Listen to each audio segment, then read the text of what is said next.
to a Yogic Tarot tutorial. In this video I am looking at the Hierophant card, its associated philosophy of Guru, and its associated pose Adho Matsyendrasana, Heart Lord of the Fishes. A little bit of a mouthful, that pose, but I promise it's not as complicated as it sounds. So, the Hierophant card. In my years of teaching tarot, I think the number one question I got asked around this card is, what is a Hierophant? Like, what does that word actually mean? So if we look at traditional Smith-Waite imagery, we have a Pope. And that is essentially what a Hierophant is. A Hierophant is a spiritual leader or a spiritual master.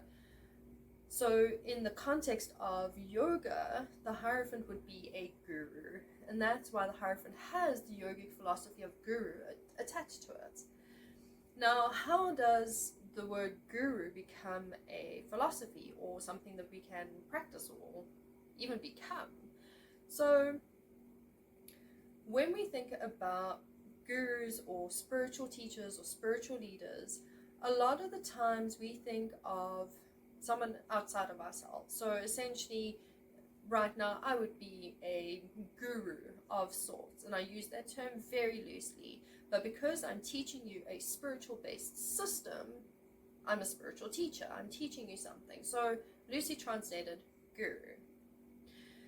When working with the philosophy of the word guru, however, we're not looking at external teachers so much as we're looking to marry external with internal, because here on the inside is your own best guru. Some of the most amazing words ever spoken to me were those words right there. You are your own best guru. So as much as I'm master of the Yogic Tarot system because I created it, so well, duh, that makes sense. But that doesn't mean that I'm better than you in any way, shape, or form, because we're completely different and unique. You have your places where you have your senses of mastery. You have places where you are the guru. You are the external guru. However, when it comes to your spiritual path, your spiritual journey, your spiritual practices, anything to do with your Atman, your authentic self, and the practice of becoming that authentic self, your journey becomes from the inside out, not from the outside in. You draw wisdom from the outside and you bring it to the guru that sits here, and you say, hey, guru dude on the inside, what do you make of this teaching? Does it work for us? Is it aligned with us? And if so, how can we integrate it for ourselves? This here is your guru. So when you're sitting with the Hierophant card and you're practicing the Half Lord of the Fishes pose, you're looking to connect with that inner guru. You're looking to find, where does that guru sit inside, and what wisdom does that guru have for you? So bring questions to that guru that sits on the inside. That guru is your Atman, your authentic self. Go query that guru. Sure, ask a question on my channel. I will answer, but not from the sense of like, hey, I'm the big guru, I'm the big, the big cheese here. Take that information and inquire on the inside. So with working with the Hierophant card, we're really looking to start the practice of going in. When we go inwards, what we do want to take is, we do encounter spiritual teachers, we do encounter gurus, we do encounter mentors, those who we respect, role models, and these people do offer beautiful pearls of wisdom and teaching and ways of being, and you're just like, oh, this person really knows their stuff. So the Hierophant card isn't just about my inner guru is the right way and that's it, I don't need to worry about anything external or look for any other teachers. What it is, like I said, it's taking those external teachings, those external gurus and their information, and drawing it inwards and going within and having the conversation about that stuff with your inner guru. And what you do with that is you start to build things like your practice, your belief systems, your philosophies, your morals, your values, your what's right, what's wrong.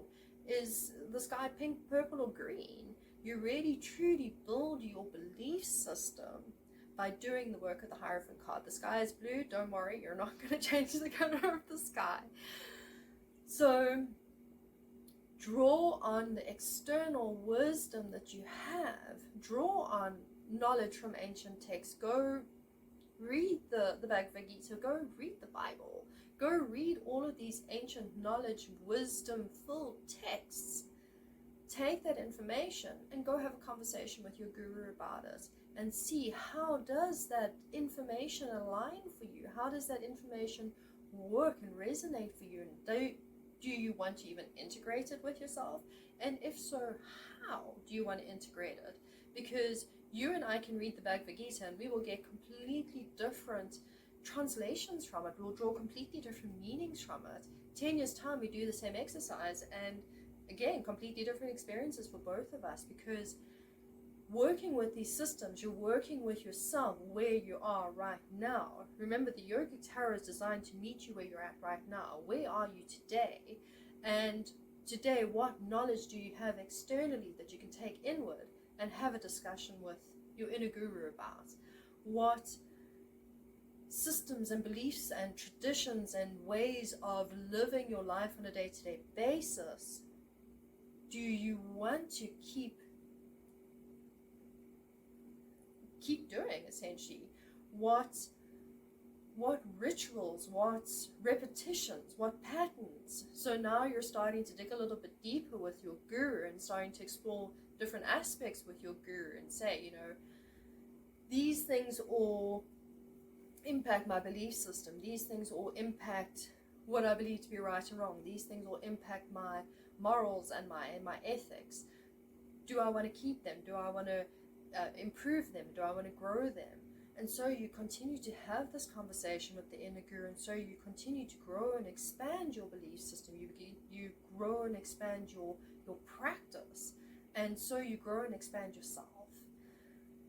And you allow your inner guru to come more and more to the forefront, and you learn to live a little bit more from the inside out, because that's essentially how life should be lived, is from the inside out. That's how life is ultimately experienced. Experiencing life from the outside in, you're going to be missing so much, trust me, because then you're just looking here, you're not looking there. So when working with this card, you're exploring your belief systems, really unpack this stuff. I've done it numerous times where I've ripped my belief systems to little tiny shreds and inspected each part, and I'm like, what are you all about? And do you pay rent here, and do you still belong here? And then I put it all back together, because now I know how it fits for me. So doing this kind of work really helps you become more grounded in yourself, become more stable and consistent in who you are, and more true and authentic to who you are. So take the knowledge of the external gurus and take it to the internal guru, and really start to define yourself from your traditions, your practices, your patterns, your belief systems. Question them. Are they genuine? Do they actually align with you? So a lot of times when we looking at external lessons or traditions or teachers, so we grow up in a certain culture, we grow up in a certain religion or a certain way of life, and this is what we know. This is our way of being, is this traditional, this religion, or this way of existence. But when we start to really look at it and we're like, does this actually feel right for me? Does this actually align for me? Why am I practicing this tradition? A lot of the times when we grow up in very specific cultures or with specific traditions and rituals and things, we don't really question why those things exist. They just are. We also take them for granted as well. You know, we're just going along with the process because this is just what we do. But when you start to really look at it and question, like, hey, why do I practice this? Where did this tradition come from? And is the tradition still in alignment with where I am and with what I believe now that I understand the tradition better? And a lot of the times, traditions might actually stick a lot more strongly, and you'll have a lot more respect and reverence for that tradition. You're like, wow, I never thought of it like that before. So this is where we're really starting to pull that external tradition and knowledge and wisdom and teaching apart, and really starting to do something with it. So pull your systems apart, really examine them. There's nothing wrong with questioning why is a beautiful experience. It's a mind-opening experience. You can gain so much from asking the simple question of why, putting something under a microscope and saying what makes you work, what makes you tick. So have that conversation with the inner guru, engage with that external stuff that you've got going on there, and have the conversation and see what works, what doesn't. Throw it in, throw it out, build on it, and do what you need to with it, because you are your own best guru. I'm presenting you with a well-rounded, fully comprehensive, spiritual-based system that's easy to work with. You take the system as a foundation and you build on it based on what's going on with you and your inner guru, based on what's going on for you and your authentic self. That is the core premise of the Hierophant card. So go for it, explore your traditions, your belief systems, your philosophies, all of that stuff. Really unpack it, stick it under the microscope and question it. And take it back to that inner guru, have the conversation and see where it goes. So, as always, please do leave your comments, your thoughts. System is a new one being presented, so I'm curious to see how the system is flowing and coming out and what everyone's making of it. So please do leave your thoughts, and I will catch you in my next tutorial.